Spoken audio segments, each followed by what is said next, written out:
दोस्तों, what if अगर मैं आपको बोलूँ कि आगे आने वाले फ्यूचर में इसकी काफ़ी ज़्यादा पॉसिबिलिटी हो सकती है, जहाँ पर आप जो भी कंपनी में काम करो वहाँ पर उस कंपनी में आपका कोई बॉस नहीं होगा।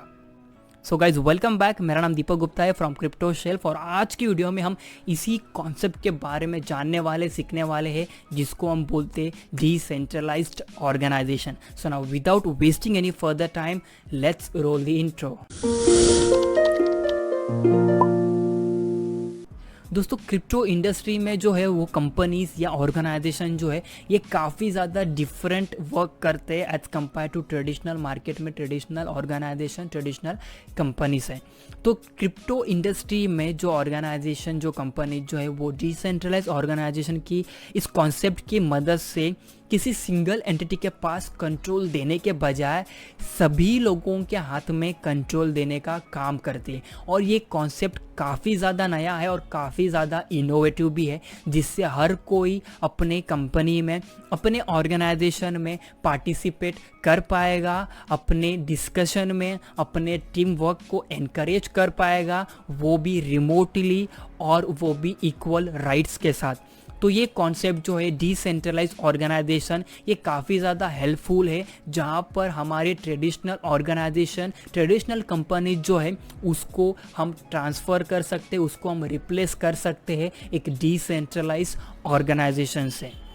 तो इस वीडियो में हम जानने वाले कि डिसेंट्रलाइज ऑर्गेनाइजेशन की आखिर में ज़रूरत क्यों है, क्यों लोग इसमें इंटरेस्टेड है और क्या ये अच्छी तरीके से वर्क हो सकता है, इसके एडवांटेज डिसएडवांटेज क्या है और ये किस तरीके से वर्क होता है। इन सारी चीज़ों को हम आज की इस वीडियो में कवर अप करने वाले। So what is decentralized organization? So decentralized organization are those organization which are obviously not centralized. Of course जो सेंट्रलाइज ऑर्गेनाइजेशन नहीं है, जिसको डिसेंट्रलाइजली कंट्रोल किया जाता है, काम किया जाता है, वही एक डिसेंट्रलाइज ऑर्गेनाइजेशन रहेगा।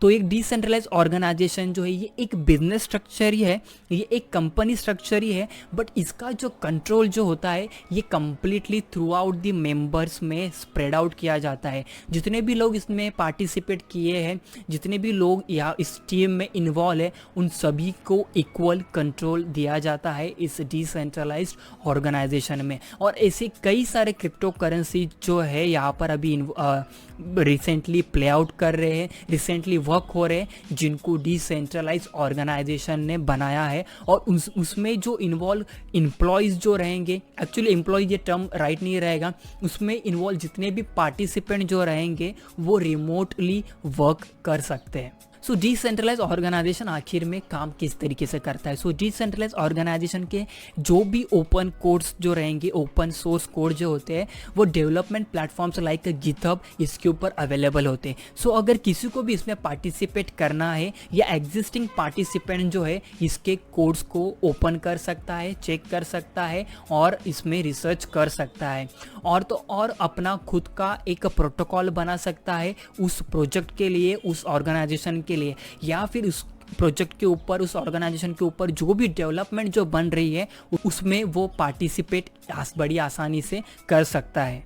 सो डिसेंट्रलाइज ऑर्गेनाइजेशन के फ़ायदे क्या हो सकते हैं, इसके एडवांटेज क्या हो सकते हैं? तो सबसे बड़ा एडवांटेज जो है मोर फायर पावर, इसका पावर, क्योंकि कोई भी इसमें रिमोटली पार्टिसिपेट कर सकता है और अपना कंट्रीब्यूशन दे सकता है, क्योंकि ये कम्प्लीटली ओपन सोर्स है और दुनिया में से कोई भी इसको डाउनलोड करके इसमें पार्टिसिपेट कर सकता है, क्योंकि ये कम्प्लीटली ओपन सोर्स होता है। सेकेंड एडवांटेज जो है वो है चिपर, क्योंकि दुनिया में से कोई भी अपना डेवलपर जो रहेगा वो अपने स्पेयर टाइम में इसमें पार्टिसिपेट कर सकता है, इसके ऊपर कुछ प्रोटोकॉल लिख सकता है, अपने कोड को लिख सकता है, और वो भी कंपनी को काफ़ी ज़्यादा प्रॉफिटेबल रहेगा, अच्छी बात रहेगी, क्योंकि यहाँ पर हमें किसी लार्ज फंड को इन्वेस्टमेंट करने की ज़रूरत नहीं है, लार्ज फंड को पैकिंग करने की यहाँ पर ज़रूरत नहीं है, क्योंकि ये कम्प्लीटली ओपन सोर्स अवेलेबल है।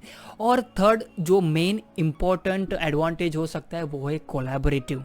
तो यहाँ पर काफ़ी सारे लोगों को साथ में इन्वॉल्व करने से open source remotely world widely involve करने से क्या होएगा, सभी लोगों के अपने अपने आइडिया, सभी लोगों का अपना अपना कंट्रीब्यूशन, अपने अपने इंटरेस्ट के हिसाब से अपना अपना यहाँ पर पार्टिसिपेशन मिल जाएगा और वो एक बड़े एडवांटेज में चेंज हो सकता है। क्योंकि यहाँ पर एक नहीं, दो नहीं, 100 नहीं, 200 नहीं, हम हज़ार और लाखों डेवलपर्स के कंट्रीब्यूशन की बात कर रहे हैं, जहाँ पर कोई ना कोई पर यहाँ पर इनोवेटिव आइडियाज़ लेकर आएगा, मदद करेगा और उससे उनके ऑर्गेनाइजेशन यानी कि उसके कॉइन को, उनके ऑर्गेनाइजेशन के कॉइन को काफ़ी ज़्यादा यहाँ पर डेवलपमेंट का सपोर्ट मिल जाएगा।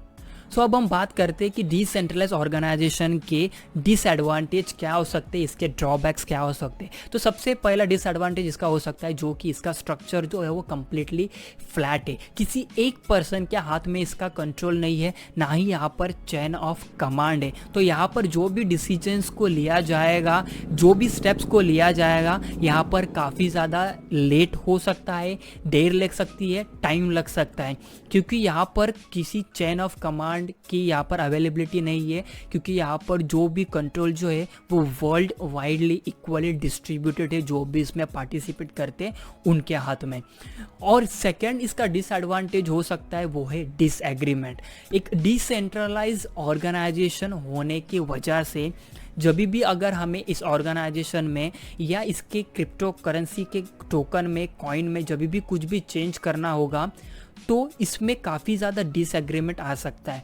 हम डायरेक्टली एग्जांपल लेते हैं बिटकॉइन का, तो बिटकॉइन का नेटवर्क जो है, बिटकॉइन की कम्युनिटी जो है वो काफ़ी ज़्यादा बड़ी है। तो कुछ वक्त पहले, कुछ सालों पहले बिटकॉइन के ब्लॉक साइज को बढ़ाने की बात की गई थी। बिटकॉइन का ब्लॉक साइज 1 MB का है और कई सारे लोगों को उसकी कैपेसिटी को बढ़ाना था और उसमें काफ़ी ज़्यादा डिसएग्रीमेंट हुआ और इसी का रिजल्ट निकल के आया बिटकॉइन कैश, जहाँ पर बिटकॉइन का ब्लॉकचेन जो है वो 2 ब्लॉकचेन में स्प्लिट किया गया। जहाँ पर एक पुराना बिटकॉइन अभी रन होते जा रहा है, जहाँ पर उसकी बिटकॉइन के ब्लॉक साइज़ जो है वो 1 MB है और यहाँ पर बिटकॉइन का कैश जो है उसकी ब्लॉक साइज जो है वो काफ़ी ज़्यादा है, आई गेस 32 MB है पर ब्लॉक साइज़।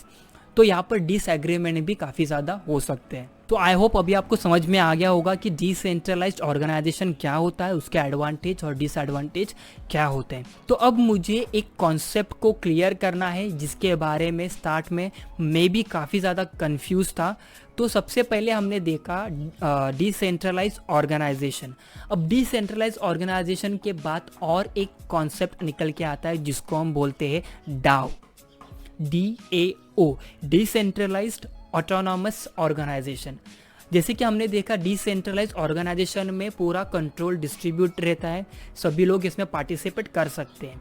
अब डाओ में, DAO में, डिसेंट्रलाइज्ड ऑटोनॉमस ऑर्गेनाइजेशन में सेम चीज़ें होती है, बट ये कुछ हद तक गवर्नेंस मैकेनिज्म प्रोवाइड करता है इनमें जो भी पार्टिसिपेट हुए हैं उन लोगों को, यानी कि कुछ हद तक अच्छा खासा गवर्नेंस हम लोग इसके ऊपर कर सकते हैं। अब ये डाओ के कॉन्सेप्ट के नीचे, DAO इस कॉन्सेप्ट के नीचे सेम प्रोजेक्ट को लॉन्च किया गया था, उसका नाम भी DAO रखा गया था by the organisation name slack.it।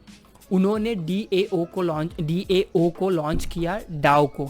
अब ये डाओ का काम क्या था, तो डाओ ये एक डिसेंट्रलाइज्ड ऑर्गेनाइजेशन था जो कि कुछ हद तक हमें गवर्नेंस मैकेनिज्म प्रोवाइड करता था। तो ये एक प्लेटफॉर्म था जिसके ऊपर बहुत सारे क्रिप्टो करेंसी प्रोजेक्ट अपने प्रोजेक्ट को लॉन्च कर सकते हैं और जो भी डाओ के होल्डर्स रहेंगे वो डिसाइड करेंगे कि कौन से क्रिप्टो करेंसी प्रोजेक्ट को कितना फंड देना है, कब देना है और किस हद तक देना है। आई होप आपको समझ में आ गया होगा। सो डाओ जो है ये एक कॉन्सेप्ट भी है और डाओ जो है ये एक प्लेटफॉर्म भी है जहाँ पर क्रिप्टो करेंसी प्रोजेक्ट अपने फंड ले सकते हैं और इस डाओ के जो भी होल्डर्स रहेंगे वो डिसाइड करेंगे, उसके जो भी पार्टिसिपेंट्स रहेंगे वो डिसाइड करेंगे कि कौन से क्रिप्टो करेंसी प्रोजेक्ट को कितना फंड देना है, कब देना है, कितने हद तक देना है। और ये उनका एक जो मैकेनिज़्म जो था, गवर्नेंस मैकेनिज़्म जो था, ये इस तरीके से वहाँ पर काम करता था। सिंपली जहाँ पर ट्रेडिशनल वर्ल्ड में वेंचर कैपिटल जो होते, वीसी जो होते, जो नए नए स्टार्टअप्स को फंड प्रोवाइड करते, वही कॉन्सेप्ट यहाँ पर था डाओ का। बट वहाँ पर सारे जो होल्डर जो रहेंगे वो डिसाइड करते थे कि कौन से क्रिप्टो करेंसी प्रोजेक्ट को कितना मिल जाएगा। तो आगे जाकर आप कंफ्यूज मत होइएगा। तो डिसेंट्रलाइज ऑर्गेनाइजेशन आपको समझ में आ गया और डाओ भी आपको समझ में आ गया। तो आई होप आपको वीडियो पसंद आ गई होगी। अगर पसंद आ गई होगी तो प्लीज़ लाइक कर देना। चैनल को सब्सक्राइब नहीं किया तो सब्सक्राइब करके बेल आइकन को भी हिट कर देना, क्योंकि हम इस चैनल के ऊपर इसी तरह के कुछ नए कॉन्सेप्ट्स को लेकर आते रहते हैं। आपको एक आसान सिंपल लैंग्वेज में समझाने की कोशिश करते हैं। तो सब्सक्राइब नहीं किया तो सब्सक्राइब कर देना guys. Now I will see you in the next video. Till that you guys stay safe, stay happy, bye bye.